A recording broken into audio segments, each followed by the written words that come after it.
welcome back to another episode of On the Mic, and we have another good one lined up for today. But first, today's episode is brought to you by YOLO Tech. You always want to be recording with YOLO Tech for all the latest, greatest in film technology and film accessories and equipment. Go to www.yolotech.com, and remember, you always want to be recording with YOLO Tech. And Spearpoint Performance Hooks, the latest and greatest in technology, in fish hook technology, using their patented V-grip technology. Fish get pegged, but they won't come off with Spearpoint Performance Hooks. Make sure to check them out at spearpointhooks.com. Again, that is www.spearpointhooks.com. That's right, we have another great episode lined up.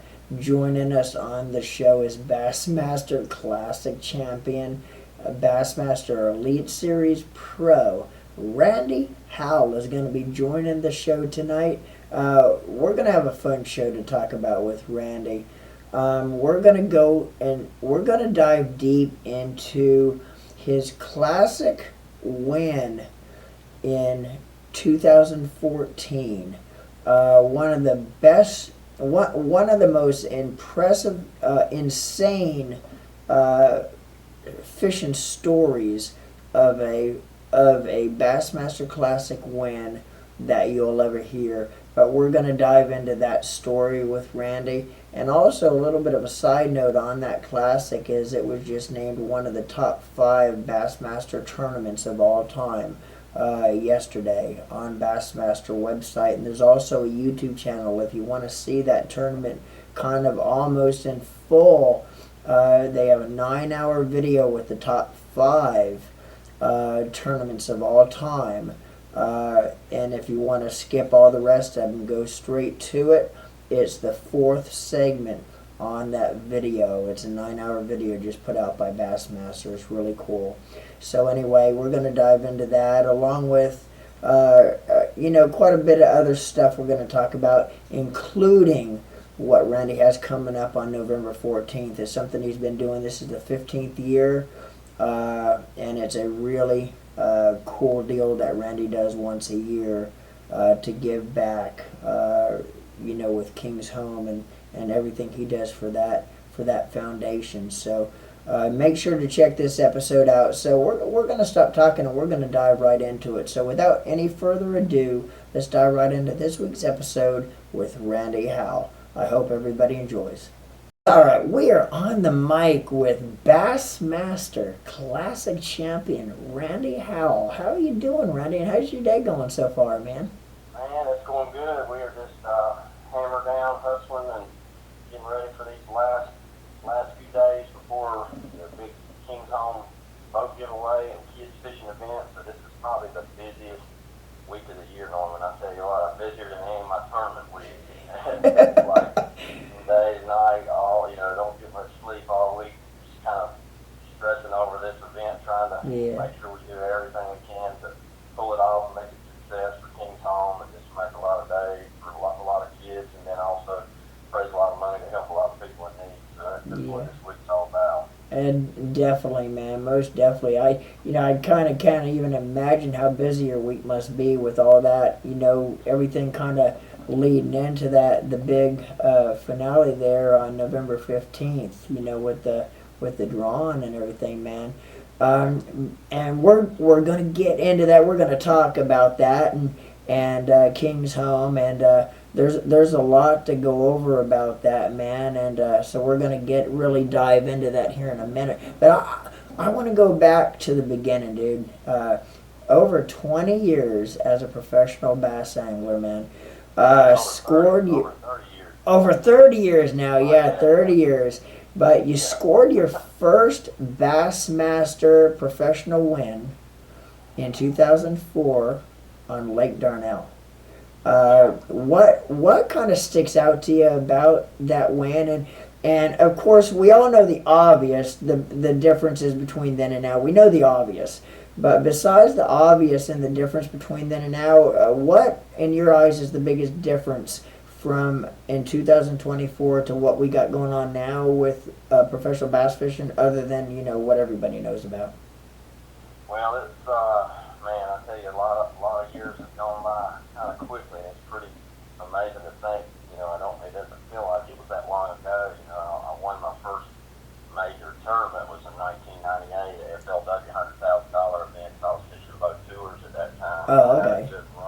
I had a good run through that whole time from about 97 all the way into really all the way in through the Classic in 14. I had a good little run through there, but that first Bassmaster win kept eluding me for quite a while, and in that period there in 2004, 2005, they did the Bassmaster Elite 50 events, and then the first year they were called Elite 50s, then they changed the next year to majors, and so it was a really neat time. Jerry McInnes was heading it all up when McInnes and that group kind of took it over, and ESPN was running the ship there, and they made these 50-man field tournaments that you had to qualify to be in that top 50 after a certain amount of time, and then you would be in that event. Those were specialty events. It was like, I think it was 3 or 4 of them each year, and that was the inaugural, the very first one at Lake Dardanelle. It was weird. We took off at 10. We didn't take off till 10 o'clock or 10:30 in the morning, and we fished all the way till almost dark. And then we came in and weighed in the dark. And if you ever go back and look at any of those highlights from those old E50 events and that particular one at Lake Dardanelle, you'll see I won on the stage in the dark with a fireworks display blowing up in the back. Yeah. 6,000-7,000 people was one of the best crowds they ever had. Governor Mike Huckabee was on stage giving me the trophy, and it was pretty cool. I saw a highlight. They had it in the Bass Fishing Hall of Fame area on the screen when I was there at Bass Pro Shops at the Warrens Wildlife Museum area last year, and it was pretty cool to see those highlights again. And it's good memories, and I'll tell you, that was a good confidence boost for me to finally get that first one behind me and kind of look forward. But it's the difference back then and now, man, it's just a lot different. Back then, I was 20. I guess I was 20. What would I have been? I was probably 28 or 29 years old or something like that. And we didn't. And it was no young. You didn't have many young people coming into the sport back then because we didn't have high school and college fishing. Yeah. So I was like one of the youngest ones forever. I started at 18, 19, was in my early 20s. So I was like a really young kid forever there, and I didn't have many other kids my age out there. So it was cool to get that one, and then that kind of helped solidify my place out there, I think, amongst a lot of the old legends that were still fishing at the time. I beat Brower and Biffle, and Hackney was one of the young ones with me still in the group there at the time, too. And, Yeah. I beat all them into that 6-hole course. It was one of those course fishing deals where we fished the 6 holes and rotated behind each other. So it was fun times. I wish they could come back and have some more specialty events like that, because it was sure a lot of fun. Yeah, that's awesome, man. I want to fast forward to 2014. Bassmaster Classic, Lake Guntersville. Now, that Bassmaster Classic is kind of going to lead into really what we want to talk about towards the end of the show with King's Home, because that's kind of where it all got started with you and King's Home, the partnership. A lot of the children there at the weigh-in. But before we really dive into that here in a little bit, let's talk about that classic, man. I know, you and me have talked about it before on air, but that's the one thing with that classic, man. That never gets old hearing that story. Just the epic come from behind story, the epic, the way it went down, man, with, you having a voice basically told you need to turn your boat around. That just how it all transpired, man, on day 3. Let's relive that a little bit and talk to us about day 3. Yeah, it was a lot, a whole lot of stuff leading up to that final day. But kind of fast forward to make the long story short, it was, I had already went through all the stress and the pressure of making it, being there. We already had we had buses hired to haul to bring the King's Home kids and ladies out there, have a special seating area right there front and center. ESPN helped us get at the time. So I was really wanting to be in that final day so I could at least be in the weigh-in and I could call them out. Everybody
rain, 3 or 4 inches of rain on Thursday night before the tournament started, and that warm rain mixed in the back of the creek in that 43-degree water, and it gradually got sucked out to the bridge, and it mixed.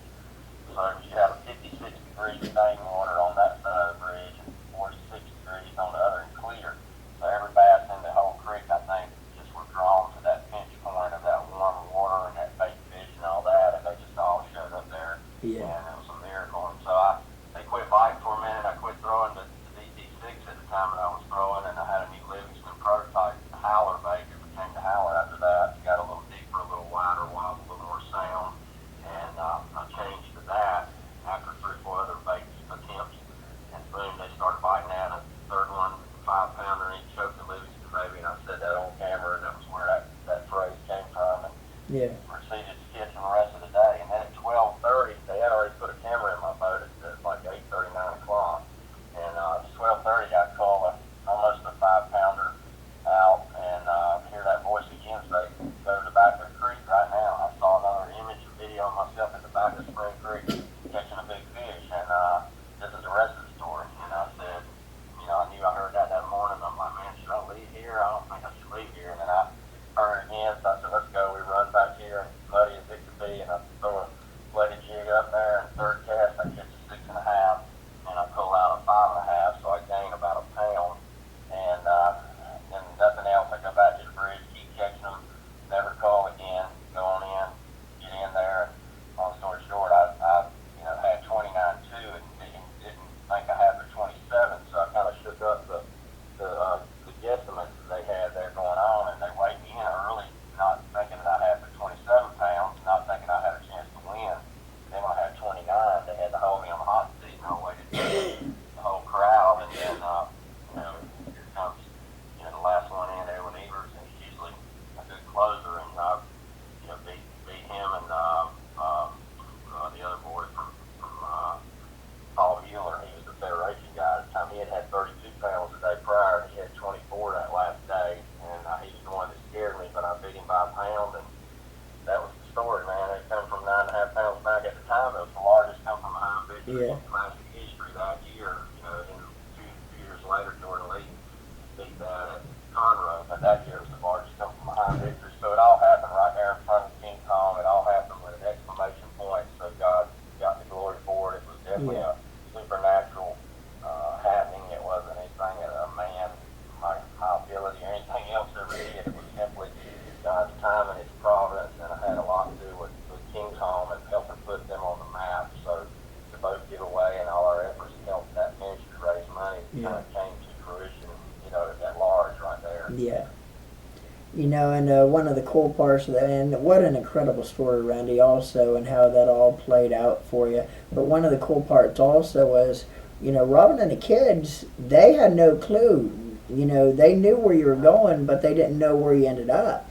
And the cool part, that's one of the, I think one of the cool parts of the story was Randy and the kids, when they found out from your friend where you were, and there's several different camera angles.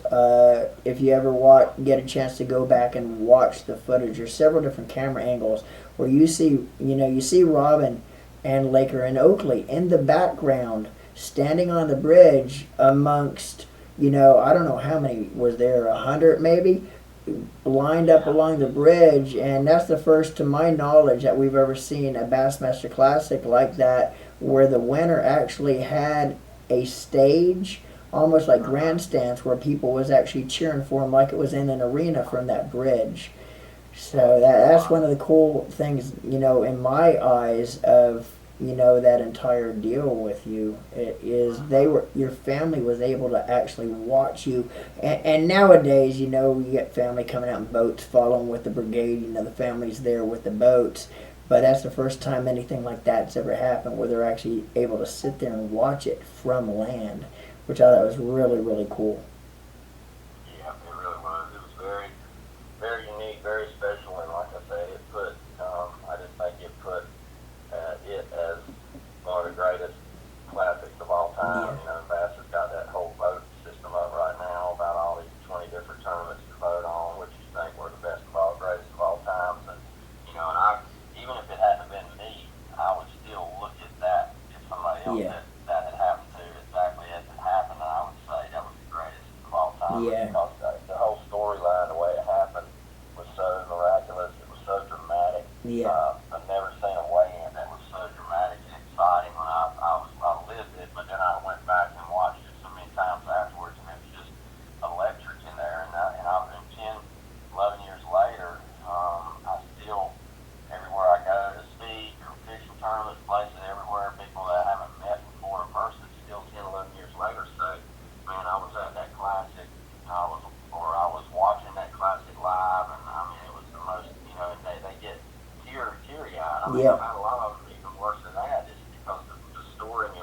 Yeah. a miracle that happened. It just resonates with everybody, and that's what sports are is all about. That people want to feel that feeling and see that Cinderella story. You Yeah. know? Yeah, man. We're gonna move on to the 2026 Classic, man, in Knoxville, and you know, this is kind of almost. I mean, you could actually say it's a full circle moment, because back in 2014, you know, and we're going to be talking about Laker. Laker was sitting in the stands watching Dad win the 2014 Bassmaster Classic. Now, the only thing that can make next year's Classic storyline any better is if both Dad and son was fishing in the Classic. Unfortunately, you didn't qualify for this year, but you are going to be sitting in the stands along with Robin and Oakley, watching your son basically live out his dream, walk across the Bassmaster Classic stage. What's the emotions going to be like, dude? And what's going to be going? What thoughts are going to be going through your mind when you first see him walk out on day one? Man, I tell you, it's so surreal right now. Just thinking about it, how excited we all were with Laker and for Laker when he won that Minnesota event this year and made the Classic. And so after that, then the cherry on top, winning Wheeler too, double qualifying. But just when he made it, and once we knew he was going to be in it, just a feeling of gratitude and emotion and just everything, because I know his dream has been to do that ever since he was a kid. And we got the massive wall mural kind of hanging on the wall in the garage of a banner that somebody made of a blown up picture of us riding through the arena, and it was a real good picture that James Overstreet took of Laker on the back seat of the boat deck holding the flag, and Robin holding the roses, me holding the trophy, Oakley in the floor looking out at the crowd in amazement, and everybody waving, and that whole emotional moment. And that he's looked at that for years, walking in and out of the garage, and said one day, that's going to be me up there, Dad. We're going to have to relive that. You're going to have to be the one holding the flag, and I'm going to be holding the trophy. It's amazing how many times he said that, and where it's almost come to life now. So the only thing now is to go, play it out and just, pray that something amazing like that, some miracle like that could happen, and he could win. It would be unreal. So, like you said, I would love to be in it because as a competitor and then as a storyline father and son. But I believe whole well that we will both be in the Classic together many times ahead in the future. But right now, I just feel like this year, God wanted it to be all about him and him to get all the attention for it, and me to be able to sit there and watch it and enjoy it as a dad versus a competitor. And so, I just can't wait for him to experience the feeling of what it feels like, and and just have that opportunity. Just hopefully it can go right, go well for him, where he can be in contention to win on that last day. Yeah. One of the coolest things on the second EQ on Wheeler that you're mentioning, one of the coolest things I think on stage after Laker won that second EQ of the year, and I think one of the coolest things was Oakley was the first one to get on, kind of run up on stage and give Laker a hug. And you always hear the saying, apple doesn't fall far from the tree. But, and I'm going to say real quick, not talking about fishing. Let's kind of forget, the fishing ability with Laker and Oakley for that matter. But when you talk about apple doesn't fall far from the tree, man, Randy and Robin, two amazing children. And of course, I know Oakley. I've never really talked to Oakley or met Oakley, but I have with Laker, so I know Laker a little bit. But you talk about the most well-respected, most polite, most down-to-earth, humble.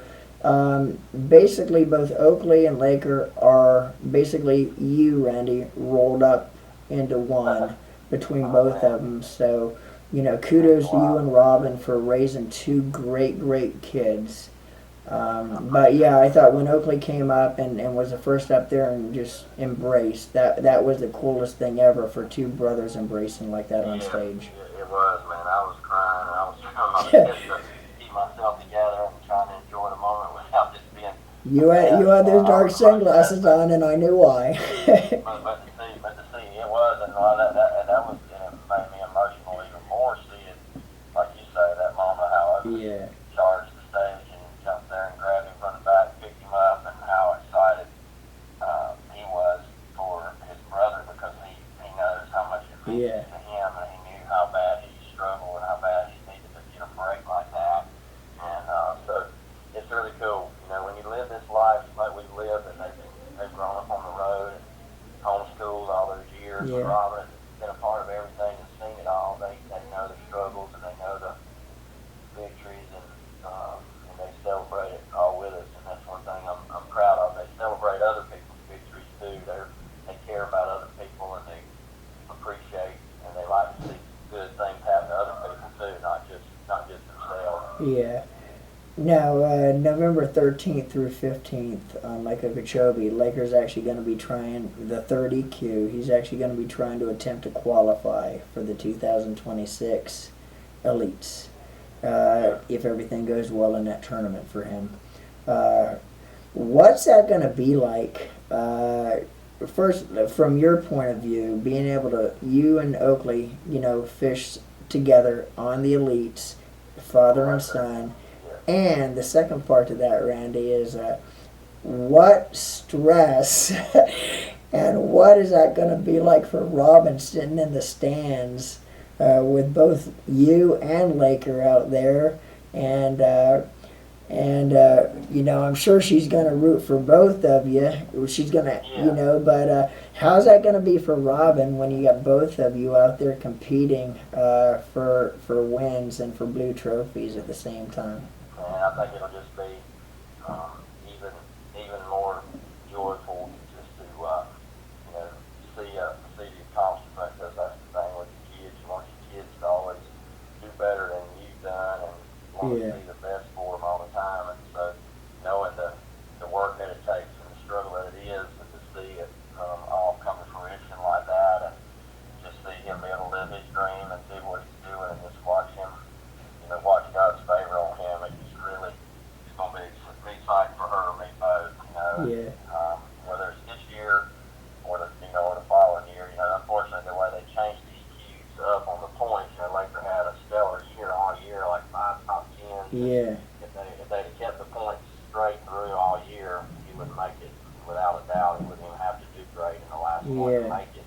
But the way they made it a start over for the 3 EQs, it goes back to 0. So just these 3 tournament shootouts for the points to make the top 10, and he stumbled one day, had one bad day out of his whole year in the first one at Champlain. And that's the day it killed him. And then the next day he had a big 20-pound day, but you still can't overcome a bad day on Champlain because everybody catches 18 to 20 pounds. So he had a bomb there, and it turned out, and then he won the next one, so he's back to 40th place right now. So he's got to have I think he's going there with the thought of knowing he needs a top 5 to 10 to put himself in the amount of points that he needs to possibly qualify if, a right handful of people stumble a little bit in the mix there. Everything's got to go right, so it's definitely got to be God's hand in allowing it to make happen.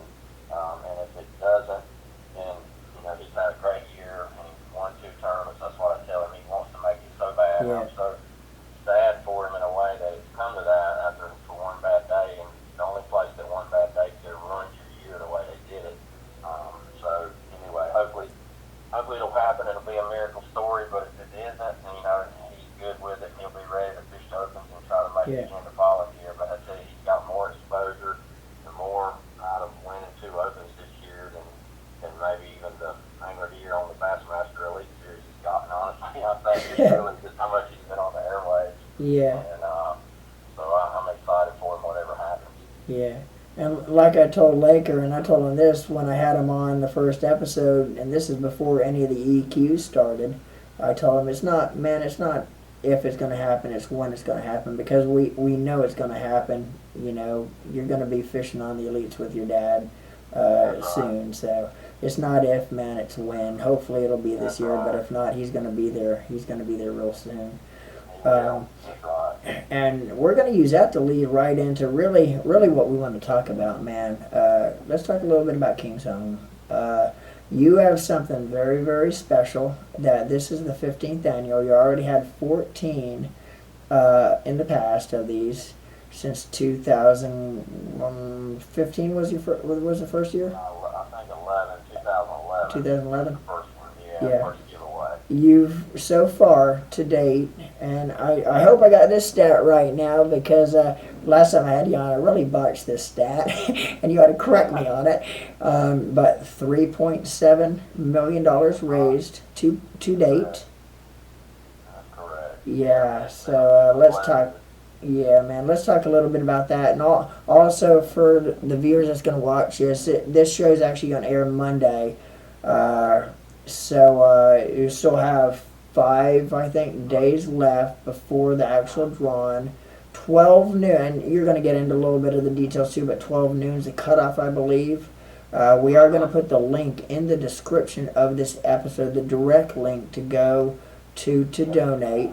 But Randy, talk a little bit about it, and let's talk about what's going to happen.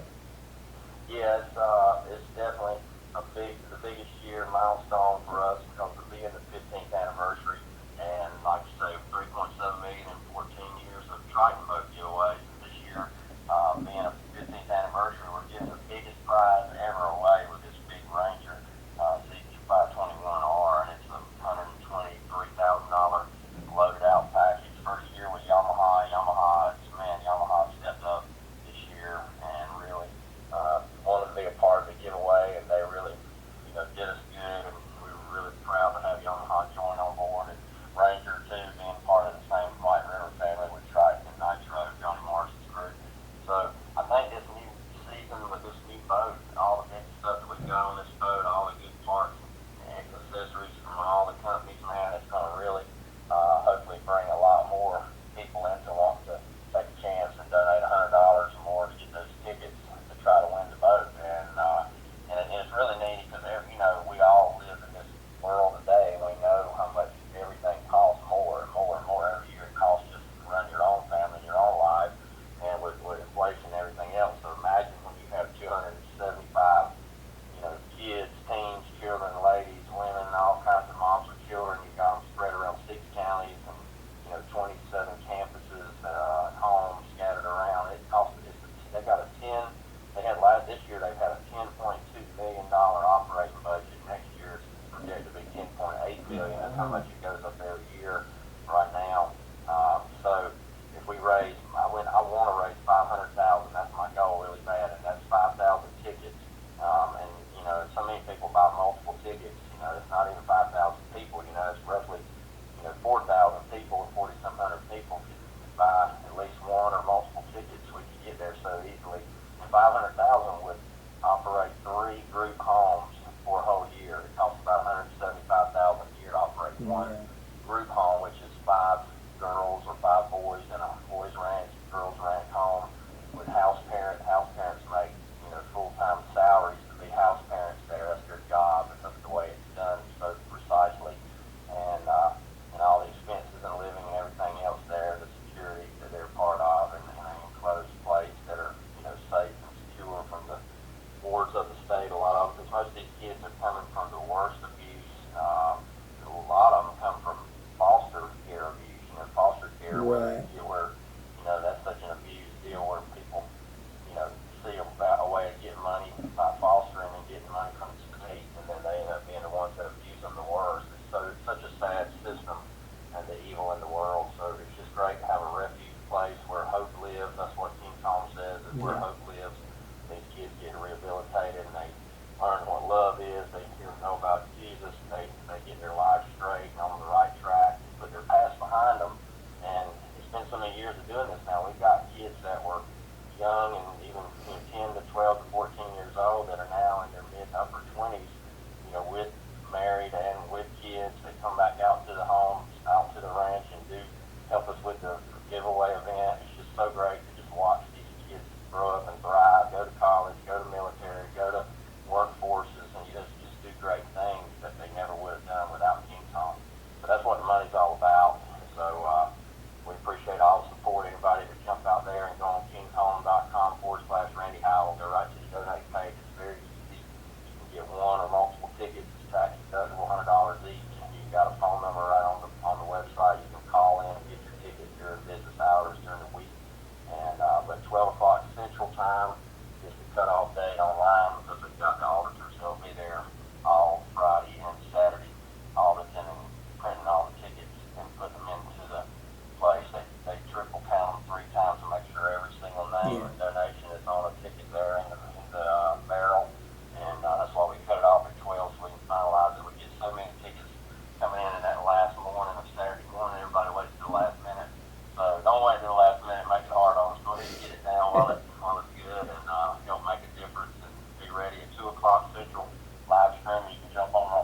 so anyway, for $100, you have a chance to win. I think was Randy over $123,000 rig for $100, or what a great. I mean, what a great thing. You and Robin, kudos to you for what you do, giving back like that.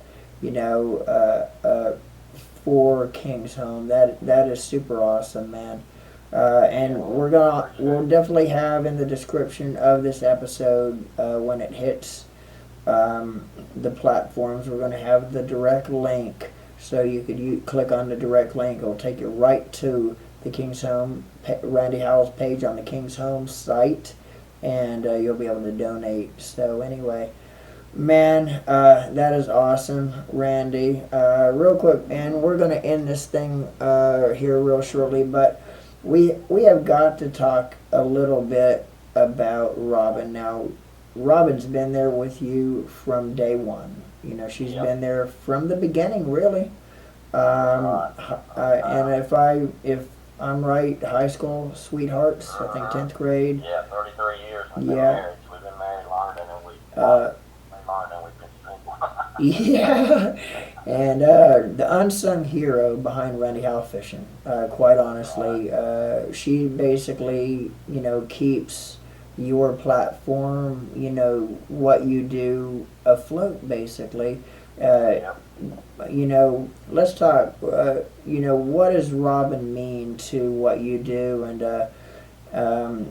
because she really is the unsung hero behind what goes on with Randy Howell Fishing.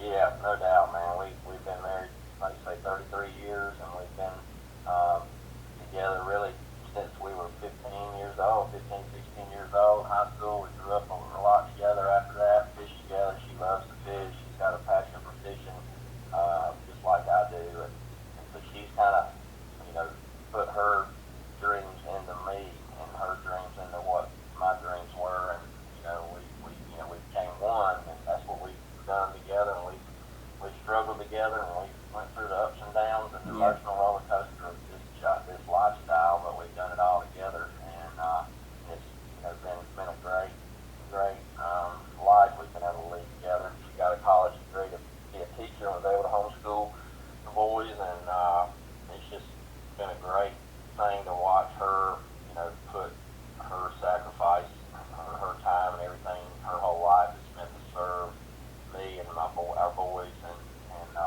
you just can't beat it. She's just a true, Proverbs 33 woman, woman, God is full of integrity and, humility and just meekness and greatness, and she's helped me be better year after year after year. She's got such a heart for people, and especially King's Home and people in need, and she just loves to see this happen every year, and she's really great. So it's been a good season this year, because this is the first year we're back to traveling on the Bassmaster Elite Series together. We went to college last year, as a sophomore this year, so this season was the first season we traveled together again after 4 years of her being home with Oakley in high school sports. Yeah. And so it's cool to kind of get back to what we used to do, and a little bit different now, not teaching and not having kids out there with us, but man, what a good time, and we're looking forward to a lot more of it on the road.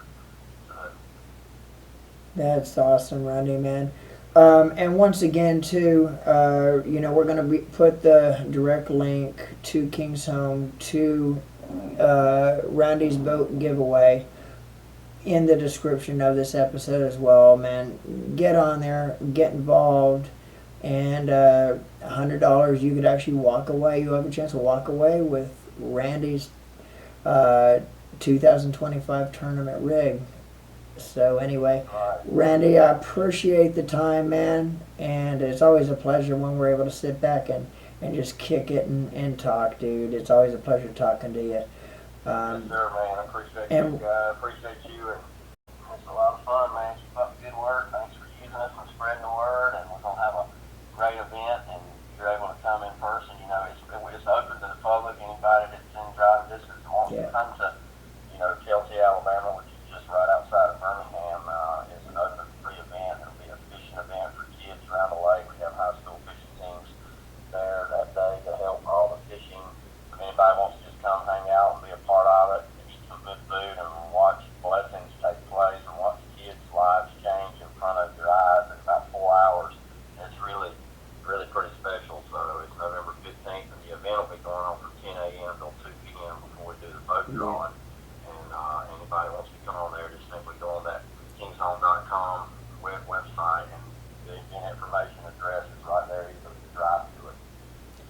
That's awesome, man. Yeah, me and the wife's definitely gonna try to make it out there to take part in that as well. So, Randy, thanks, brother. Always appreciate it, and hopefully we'll actually get a chance to see you on the 15th, dude.